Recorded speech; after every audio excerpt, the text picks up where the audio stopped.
ভাই করেন কি? কি করা যায়? হ্যাঁ, আচ্ছা, কি অবস্থা? হ্যাঁ, দীপরাজের হাসিটা আগের মতো পাচ্ছি না। আমন্ত্রণ সবাইকে, আশা করি ভালো আছেন। ইতিমধ্যেই নিশ্চয়ই বুঝে গেছেন আমরা যাচ্ছি সন্দ্বীপে, দীপরাজের দেশ সন্দ্বীপে। সন্দ্বীপ বঙ্গোপসাগরে একটি দ্বীপ উপজেলা, বিশাল একটি জনপদ, অনেক প্রাচীন একটি জনপদ। কুমিরা ঘাট হয়ে আমরা স্পিড বোটে সমুদ্র পাড়ি দিব এবং সেখানে যাওয়া মাত্রই সেই চিরচেনা ভোগান্তির দৃশ্য চোখে পড়ল। এই হলো সন্দ্বীপ, যাত্রা শুরু হলো। দেখেন রবি কিভাবে পার হচ্ছে স্পিড বোট দিয়ে। আমরা স্পিড বোটে উঠব। শুরু হলো স্পিড বোটে আমাদের সমুদ্র পারাপারের যে যাত্রা, সেটি প্রায় এই যাত্রায় দুর্ঘটনায় পড়ে এখানকার মানুষ। আমরাও ধাক্কা খেলাম একটি ইলিশের জালের সাথে। ইতিহাস বলছে সন্দ্বীপ প্রায় 3000 বছর পুরনো একটি দ্বীপ এবং তখন থেকেই মানুষের বসবাস। দীর্ঘদিনে সারা পৃথিবীর অনেক উন্নতি হয়েছে, কিন্তু এই পথে চলাফেরার যেই ঝুঁকি এবং ঝক্কি, তাতে তেমন কোনো পরিবর্তন আসেনি। এখানকার মানুষদের ঝুঁকি নিয়েই সাগর পাড়ি দিতে হয় এখন। অনেক ঝক্কি পার করে সন্দ্বীপের মাটিতে নামলাম, সঙ্গী বেলায়েত সর্দার। আপনাদের অ্যাম্বুলেন্সটা কই? এখনো অসুস্থ মানুষদের নিয়ে সন্দ্বীপ থেকে মূল লোকালয়ে যেতে বেগ পেতে হয়। স্পিড বোটে এভাবেই পাড়ি দিতে হয়। ওইটা তো সারা বছর পরে থাকাই দেখি, এখনো আছে। আর দেখলাম একটা মানে বিশেষ কোনো কাজ আসে না।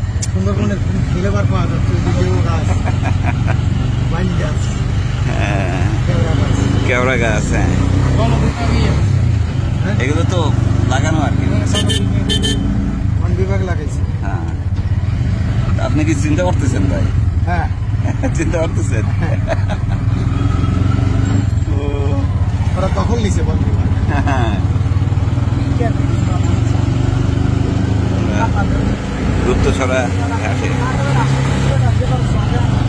বিশাল একটি দ্বীপ জনপদ এই সন্দ্বীপ। এখানে মানুষ বসবাস করে 3.25 লাখের উপরে এবং এর আয়তন 762 বর্গ কিলোমিটার।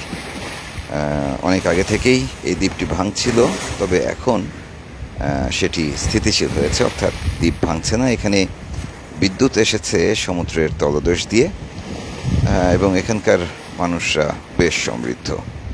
আসলে সন্দ্বীপ অনেক বছর আগে থেকেই, মানে শত শত বছর আগে থেকেই সমৃদ্ধ একটি জনপদ। সারা বিশ্বের সঙ্গে সংযুক্ত ছিল এই জনপদের মানুষ। সাগরে যাওয়ার প্রস্তুতি চলতেছে। হ্যাঁ,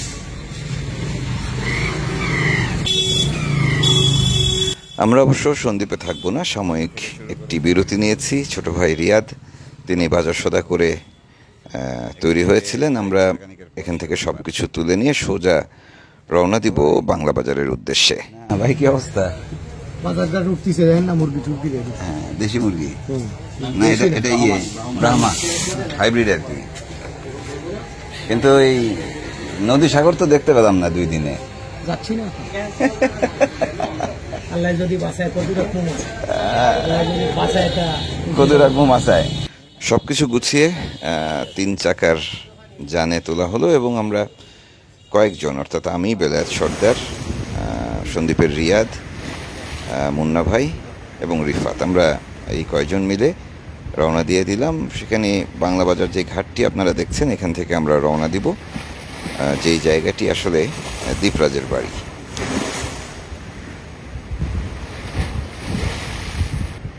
খবর? এই দীপরাজ, কি অবস্থা? হ্যাঁ, ভালো আছো? পড়াশোনা হচ্ছে? হ্যাঁ, কোন ক্লাসে এখন? ক্লাস 5 এর রেজাল্ট কি? 20। বাহ, ভালো ভালো ভালো। পড়াশোনা কিরকম হচ্ছে কাকা? হচ্ছে। পড়াবেন তো নাকি আবার টান দিবেন? না পড়াবো না, নাকি আবার সাগরে নিয়ে যাবেন? না সাগর কিনলে সাগর তো একবারে বন্ধ। এরপর আর যাওনি তো? না। হ্যাঁ, সাগর তো ওই গেছিলাম, ওই আমার প্রথমবার যে নিয়ে গেলেন। খুব ভালো। যাক, প্রাইভেট পড়া হচ্ছে তো, গুড। তোর হাসিটা কমে গেছে দীপরাজের। হ্যাঁ, দীপরাজের হাসিটা আগের মতো পাচ্ছি না। দীপরাজের সঙ্গে আমার প্রথম দেখা 4 বছর আগে। তখন সে তার বাবা দাদার সঙ্গে সাগরে যেত। এখন নিয়মিত পড়াশোনা করছে। ওই যে পিছনে তার স্কুল। আমরা এখানে কিছুক্ষণ অপেক্ষা করে বের হয়ে গেলাম, রওনা দিলাম সাগর পাড়ের উদ্দেশ্যে। এটা হচ্ছে বাংলা বাজার, সন্দ্বীপের পশ্চিম দিকের যে ঘাট। ওই যে সাগর। ইতিমধ্যেই ট্রলার ভিড়েছে, জোয়ার এসেছে সাগরে। আমরা সোজা গিয়ে সাগর পাড় থেকে ট্রলারে উঠে পড়বো। তবে তার আগে বেশ কিছু কাজ আছে। আমাদের যে জিনিসপত্রগুলো সেগুলো ট্রলারে তুলতে হবে, এবং সেটিও বেশ লম্বা চওড়া কাজ। এছাড়া আরও কিছু বাজার সদা করতে হবে, বরফ কিনতে হবে, ট্রলারের জন্য তেল কিনতে হবে। এই কাজগুলো সেরে নিচ্ছে এই ফাঁকে আমরা। আমাদের দীপরাজ বায়না ধরেছে আমাদের সাথে বেড়াতে যাবে। যদি তার বাবা মা অনুমতি দেয় তবেই তাকে নিব। দীপরাজ, নদী কি ঠান্ডা না গরম? গরম। ঢেউ আছে? ঢেউ নাই না? যাক, তাহলে ঠান্ডা। বাতাসটা একটু গরম গরম, বাতাস কিন্তু একটু গরম।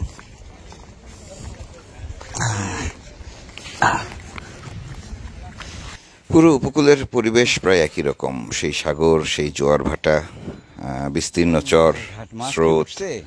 তবে সুন্দরবনের সঙ্গে বাকি উপকূলগুলোর পরিবেশ এবং প্রাণ বৈচিত্র্যে ভিন্নতা রয়েছে। এখানে বন্যপ্রাণী নাই, রয়েছে গবাদি পশু পাখি। তার মধ্যে অন্যতম হচ্ছে এই অঞ্চলের মহিষ। বাচ্চা সহ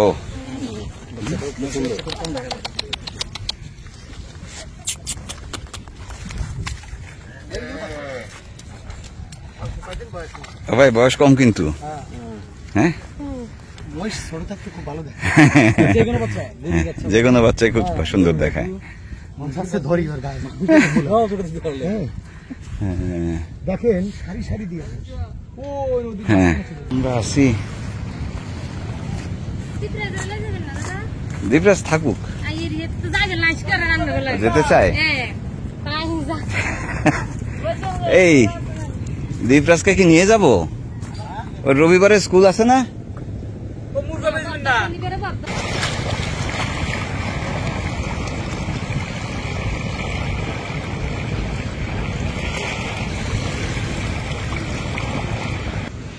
কি ভাই, চলেন নামি মুন্না ভাই।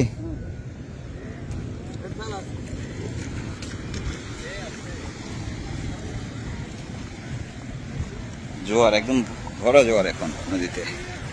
নদী বলতে এটা মেঘনার মোহনা সাগরই আর কি, বঙ্গোপসাগর।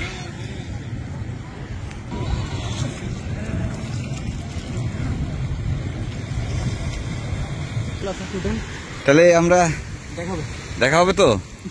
তাহলে আমরা কই থাকবো এখন? এই কাছেরটাই থাকবো? এটা হচ্ছে যে নমন ভাইয়ের সাথে মুন্না ভাই যোগাযোগ করবে। আচ্ছা, ওকে, ঠিক আছে। এটা হচ্ছে মাঝি টু মাঝি কমিউনিকেশনে থাকতে হবে।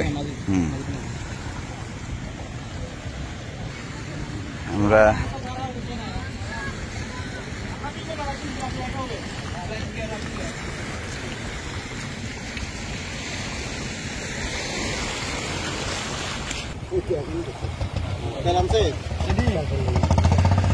এই ট্রলারটিতে ছই নেই, রান্নাবান্নার ব্যবস্থা নেই। সবকিছু আয়োজন করে আমরা উঠলাম, এবং উঠেই আমাদের বেলায়েত সর্দার সব গোছগাছ করে নিচ্ছেন।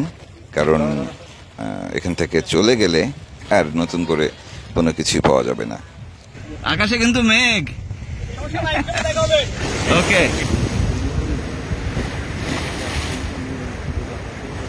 হ্যাঁ 30%। হ্যাঁ, রাখো, মাঝখানে এক জায়গায় রেখে দাও।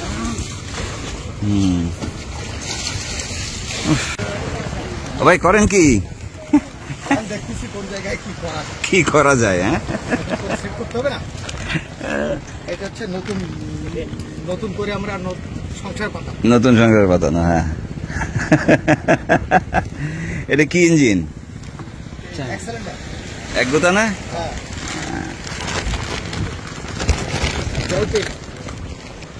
আমরা বাজার সদা করে একবারে রওনা দিচ্ছি। তাহলে আমরা কি তাহলে এই ভাসানচরের নিচে থাকবো কাকা, নাকি গাঙ্গুরার চরে যাব? বৃষ্টি আসলে তো এইভাবে টানাইলে আমরা আচ্ছা, সেফ না। ঠিক আছে। হ্যাঁ, আচ্ছা, ঠিক আছে। দাদু, বৃষ্টি আসলে তো এইভাবে সামাল দিয়ে নিয়ে আসছি। দ্বীপরাজ যাচ্ছে। হ্যাঁ, 100 মাইল দূর থেকেও দেখা যাবে যে কালার প্যান্টের। হ্যাঁ, কাঠের কালার দেখিস?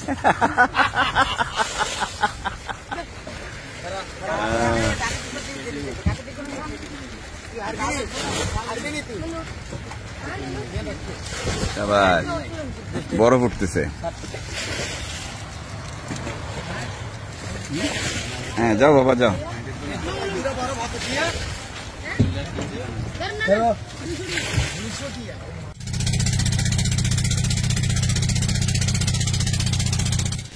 শুরু হলো আমাদের সমুদ্র যাত্রা।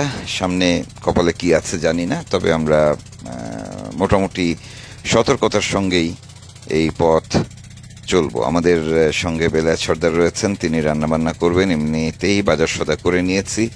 সাগরে রয়েছেন ইলিশের জেলেরা, এবং আমাদের যারা নিয়ে যাচ্ছেন তারা হচ্ছেন আমার অনেক আগের পরিচিত এবং ঘনিষ্ঠজন বলা যায়। পাশাপাশি রিয়াদ যাকে দেখছেন, তিনি আমাদের এই যাত্রার বলা যায় হোস্ট। বাজার সদা থেকে শুরু করে তাবৎ দায়িত্ব ছিল তার ঘাড়ে। তিনি সেই জিনিসপত্রগুলো বের করছেন। আমরা রান্নাবান্না করব, তবে একটি ডাঙায় গিয়ে আপাতত ধারণা করছি যে সামনে ভাসানচর রয়েছে 1-1.5 ঘন্টার পথ। সেই ভাসানচরে গিয়ে আমরা হয়তো রান্নাবান্না শুরু করব। তবে তার আগে এক জায়গায় জালে আটকালো আমাদের ট্রলার। সেখানে বসে একটু হালকা নাস্তার আয়োজন করে ফেললেন আমাদের সর্দার। একটু মুড়ি খেয়ে মুখে রুচি। ওই হ্যাঁ, উঠে যাই, উঠি শুকনো জায়গায়। হ্যাঁ, করবো চরের উপরে লাফালাফি করবো, রান্না করবো। চরে কি ওই যে খাল, যেসব খাল আছে, খালে ঢুকে গাছ পাবো? মানে দুই পাশে গাছ পাবো ছায়ার জন্য? হ্যাঁ হ্যাঁ, ওরকম জায়গা নিয়ে রাখবেন আর কি। অনেক দূরে যেতে হবে।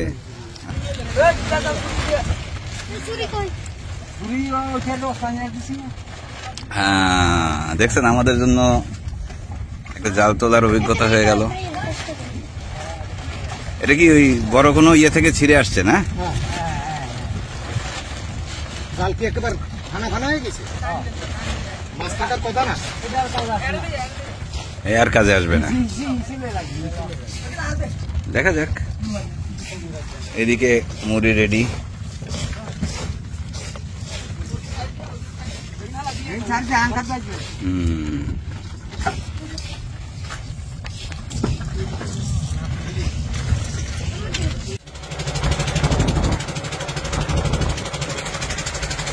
একেবারে সুন্দরবন ভাই। আমরা ট্রলার চালিয়ে সোজা চলে আসলাম ভাসানচরে। ভাসানচরের দক্ষিণ পূর্ব প্রান্তের একটি খালের মুখে আমরা দাঁড়াচ্ছি। এই জায়গাটি অসম্ভব সুন্দর একটি জায়গা। ভাসানচর সম্পর্কে আপনাদের নিশ্চয়ই ধারণা আছে। এটি হাতিয়া এবং সন্দ্বীপের মাঝামাঝি একটি দ্বীপ, এবং এই দ্বীপটি এই মুহূর্তে পড়েছে নোয়াখালী জেলার মধ্যে। আগে এটি ছিল সন্দ্বীপের অন্তর্গত। আপনারা জানেন যে ভাসানচর এটি হাতিয়া এবং সন্দ্বীপের মাঝে একটি দ্বীপ। এটি আগে সন্দ্বীপের অর্থাৎ চট্টগ্রামের অন্তর্গত একটি দ্বীপ ছিল। এখন সরকারের সিদ্ধান্ত অনুযায়ী এটি নোয়াখালী জেলার মধ্যে পড়েছে। এখানে 1 লক্ষ মানুষের বসবাস উপযোগী একটি ছোট্ট শহরের মতো তৈরি করা হয়েছে, যেটি তৈরি করেছে বাংলাদেশ নৌবাহিনী। এবং এখানে বসবাস করছে রোহিঙ্গারা, অর্থাৎ মিয়ানমার থেকে পালিয়ে আসা জনগোষ্ঠীর একটি অংশ। আমরা অবশ্য সেদিকে যাব না, আমরা দ্বীপটির দক্ষিণ পূর্ব দিকে অবস্থান নেব এবং এই সন্ধ্যা অথবা এই রাতটি আমরা এখানেই থাকব। আমাদের বেলায়েত সর্দার সহ বাকিরা সবাই মিলে আমাদের রান্নাবান্নার আয়োজন শুরু করলেন, কারণ দুপুর গড়িয়ে বিকেল হয়ে গেছে। রান্নাবান্না এগিয়ে না নিলে আসলে আমাদের দুপুরের খাওয়া হবে না, যদিও দুপুরের খাবার খেতে খেতে আমাদের সন্ধ্যা পার হবে মনে হচ্ছে। ভাই তাহলে চুলে এখানে দেখছেন অবস্থা, এখানে বাতাস টাতাস লাগবে না ভাই? বাতাসের প্রোটেকশন দেওয়া লাগবে একটু।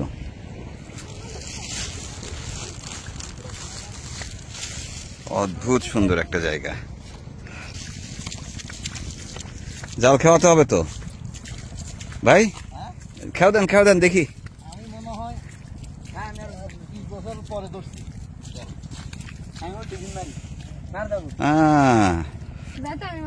আপনি কি বাম হাতি? না, ডান হাতে।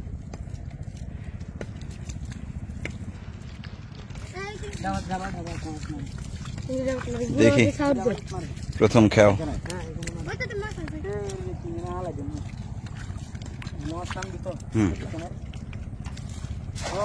সাবাস, সুন্দর খাওয়া হয়েছে।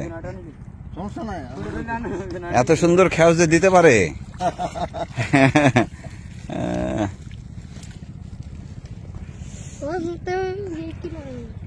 দীপরাজ, আমরা বসে পাবো না? কোথায় বসে পাবো? এখানে? না, বাইরে ওই খাড়িতে পাবো। হ্যাঁ, দেখি আমরা একটু তুতবেলে মাছ পাই কিনা।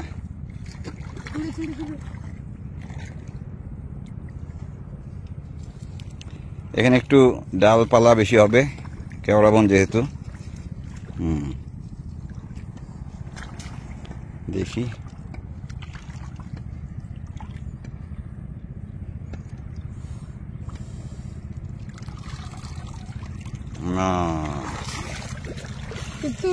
টান দিতে হবে। চলো, আমাদের এদিকে ইয়ে হচ্ছে, দেখি বসে ফেলবো একটু। আর ওইদিকে তো চুলা বসানোর ইয়ে হচ্ছে। এখানে এই জায়গাটা এখন ভাটার সময় তো পানি নেমে গেছে, আগামী আবার 10-12 ঘন্টা পানি আসবে না এখানে।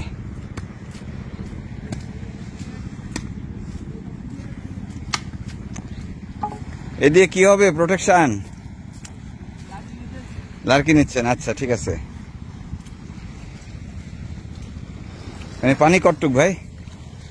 এনে কি খাড়ি আছে মনে হচ্ছে? আমাদের রান্নাবান্না করতে একটু বেগ পেতে হবে, কারণ গ্যাসের চুলা যেটি আনা হয়েছে সেটি ঠিকমতো কাজ করছে না, কাজেই বিকল্প ব্যবস্থা করতে হবে। এটি হচ্ছে প্রথম সমস্যা। দ্বিতীয় সমস্যা হচ্ছে আকাশের অবস্থা ভালো না, কখন কি বিপদ আসে বলা মুশকিল। সেক্ষেত্রে আগাম সতর্কতা নিতে হবে। আপনারা জানেন যে আমাদের যে ট্রলারটি সেটিতে ছই নেই, অর্থাৎ খোলা জায়গায় আমাদের থাকতে হবে অথবা একটা বিকল্প ব্যবস্থা করতে হবে। আর এরপরে আমাদের গন্তব্য হচ্ছে গাঙ্গুরার চর। যদি আবহাওয়া ভালো থাকে সেক্ষেত্রে রাতে রওনা দিব, যদি আবহাওয়া খারাপ হয় সেক্ষেত্রে আমরা পরের দিন রওনা দিব। মনে হচ্ছে এই সফরটি বেশ চমকপ্রদ হবে। আমাদের সঙ্গে থাকুন, পরের পর্বে আবারও দেখা হবে। ভালো থাকবেন সবাই।